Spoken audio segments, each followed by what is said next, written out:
एक दूध बेचने वाला आदमी इंतकाल कर गया। जब उसका जनाजा कब्रिस्तान पहुंचा, लोगों ने जब पहली कब्र खोदी और मैयत को अंदर उतारने लगे, तो अचानक मिट्टी के अंदर से एक खौफनाक सांप फन फैलाकर बाहर निकल आया। लोग घबराकर पीछे हट गए। मजबूरन दूसरी जगह कब्र खोदी गई, लेकिन जमीन के अंदर से एक बड़ा और सख्त पत्थर निकल आया, जैसे कब्र बनने से रोक रहा हो। लोग और भी परेशान हो गए।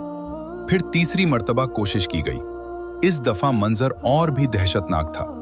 कब्र के अंदर से हजारों काले बिच्छू और जहरीले कीड़े रेंगते हुए बाहर निकलने लगे। हर तरफ खौफ फैल गया। लोग चीख उठे। इतने में भीड़ में से एक जवान जोर जोर से रोने लगा।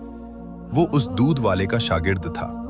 आंसुओं भरी आवाज में उसने कहा, मेरा उस्ताद दूध नहीं बेचता था, वो सफेद जहर बेचता था।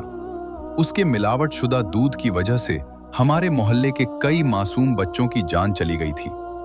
ये सुनकर लोगों के चेहरों पर रंग न रहा। सबको समझ आ गया कि दुनिया में किया गया हर गुनाह एक न एक दिन सामने आ ही जाता है और इंसाफ से कोई नहीं